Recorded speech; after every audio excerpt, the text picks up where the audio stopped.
Hello friends, welcome back to my YouTube channel. आज हम बात करने वाले हैं एक ऐसे शख्स के बारे में जिसने इतिहास में सबसे ज़्यादा जंगें लड़ी।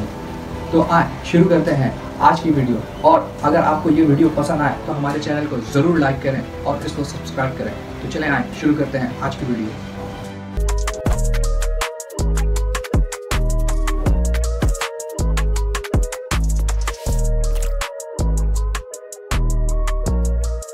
नेपोलियन की शुरुआती जिंदगी बहुत ही दिलचस्प थी। उसका असल नाम नेपोलियन द बोनापार्ट था, लेकिन बाद में इसे बदलकर नेपोलियन बोनापार्ट रखा गया। नेपोलियन बोनापार्ट ने यूरोप को कैसे जीता, इसकी कहानी सिर्फ जंगों तक महदूद नहीं है। नेपोलियन की पैदाइश 15 अगस्त 1769 को कोर्सिका के एक छोटे से गांव में हुई। उसकी परवरिश एक ऐसे खानदान में हुई जो इटालियन नोबिलिटी से ताल्लुक रखता था। नेपोलियन की शुरुआती तालीम फ्रांस के एक मिलिट्री स्कूल में हुई, जहां उसने फौज की दुनिया का पहला साथ दिया। उसकी फौजी तालीम ने उसे एक बेहतरीन स्ट्रेटेजिस्ट बनाया।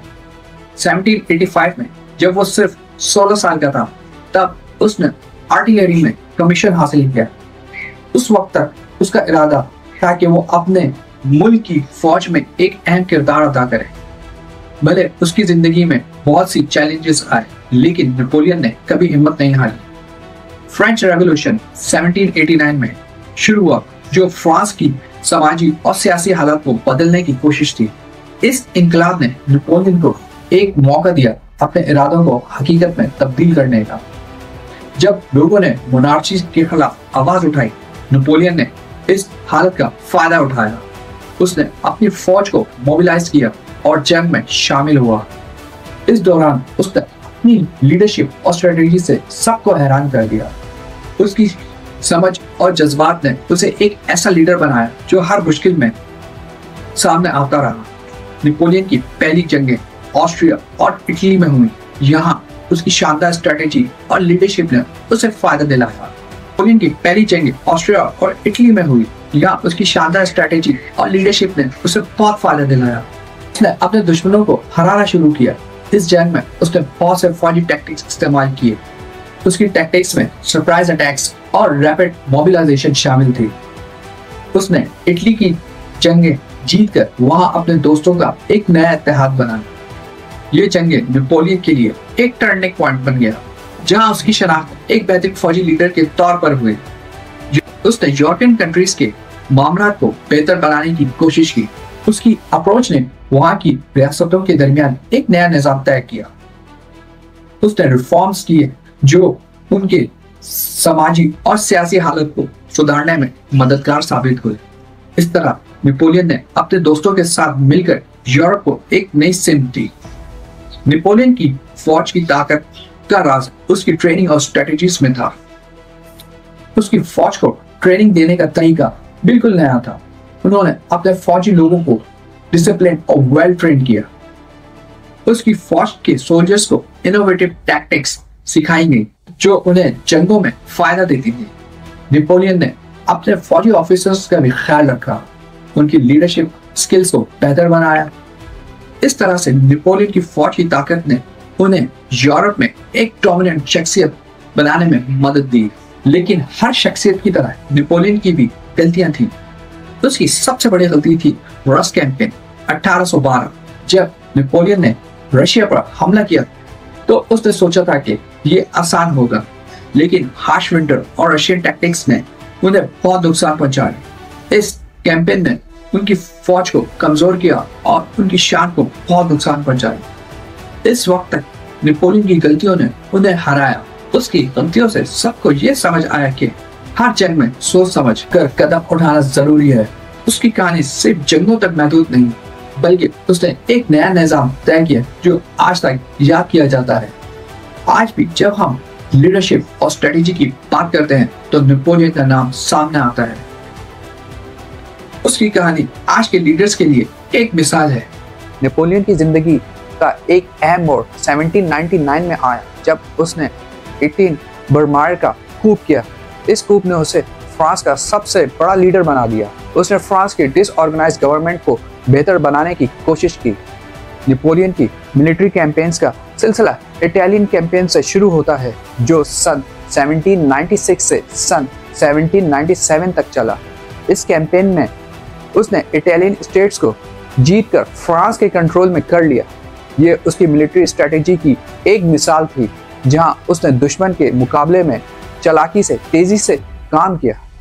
उसके नेक्स्ट बड़े मिशन इजिप्शियन कैंपेन थी जो 1798 से सन 1801 तक चली। इस कैंपेन ने उसे ईस्टर्न मेडिटेरियन की तरफ देखने का मौका दिया, मगर इसमें उसे कुछ कामयाबी तो मिली मगर कुछ बड़ी मुश्किलात का सामना भी करना पड़ा। सन 1805 में बैटल ऑफ ऑस्टरलिट्ज के दौरान उसने रशिया और ऑस्ट्रिया की कंबाइंड फोर्सेस को हरा दिया। ये जंग battle of the three empires भी कहलाती है क्योंकि इस जंग में 3 एम्पायर्स की शामिल होने वाली फौजें लगी हुई थी। नेपोलियन ने अपने स्मार्ट मैनूवर्स से दुश्मन को हराया और उन्हें कंसोलिडेट भी किया।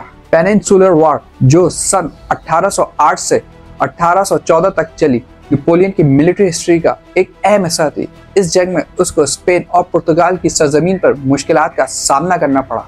ये जंग एक तरह से गोरिल्ला वॉरफेयर की मिसाल थी। नेपोलियन की जंगों में सिर्फ फौजी जीतें नहीं शामिल थी बल्कि उसने अपने वक्त के दौरान कोलोसल पॉलिटिकल रिफॉर्म्स भी किए। नेपोलियनिक कोड जो उनके नाम से जाना जाता है फ्रेंच लीगल सिस्टम में बहुत बड़ा तब्दीली की।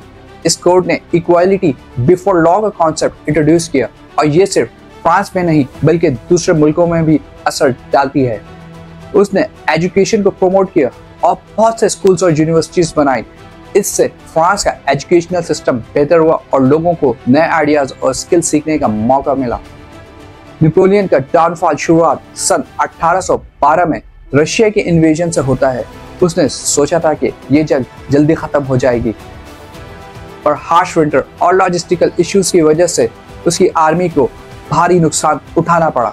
इस जंग ने उसकी मिलिट्री रेपुटेशन को चुनाव लगा दिया। सन 1813 में बैटल ऑफ लीपजिग में उसकी आर्मी को एक और बड़ी शिकस्त का सामना करना पड़ा। इस जंग को बैटल ऑफ नेशंस भी कहा जाता है क्योंकि इसमें बहुत से देशों की फौजें शामिल थी जो नेपोलियन के खिलाफ एक साथ थी। यहाँ तक कि वो अपने खुद के मुल्क में भी तन्हाई महसूस करने लगा। इस जंग के बाद उसे फ्रांस से निकाल दिया गया और उसकी हुकूमत खत्म होने लगी। सन 1814 में नेपोलियन को आइसलैंड ऑफ एल्बा पर भेज दिया गया जहां उसने कुछ वक्त गुजारा, लेकिन उसकी खुद की लीडरशिप की चमक अभी भी लोगों के दिमाग में मौजूद थी। सन 1815 में उसने एल्बा से भागकर वापस अपने देश फ्रांस लौटने का फैसला किया। उसके वापस आने की खबर ने लोगों को एक बार फिर से उठने पर मजबूर किया और उन्होंने उसे एक बार फिर, लेकिन ये खुशी ज़्यादा देर तक नहीं रही। नेपोलियन का दूसरा रूल सिर्फ 100 दिन तक चला जो 100 डेज कहलाया।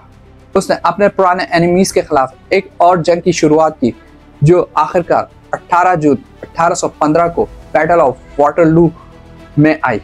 इस जंग में उसकी फौज को एक बार फिर से शिकस्त का सामना करना पड़ा। यह जंग न सिर्फ नेपोलियन की किस्मत को तय किया बल्कि पूरे यूरोप की तकदीर पर असर डाला। वाटरलू के बाद उसे फिर से निकाल दिया गया और इस बार सेंट हेलेना आइसलैंड पर भेज दिया गया जहां उसने अपनी जिंदगी के आखिरी दिन गुजारे।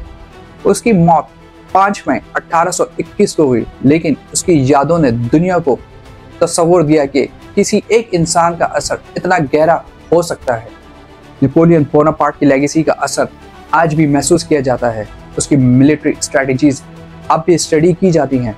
नेपोलियन ने यह साबित किया कि अगर एक इंसान में इरादा हो तो वो कुछ भी हासिल कर सकता है, चाहे वो इतना बड़ा क्यों ना हो।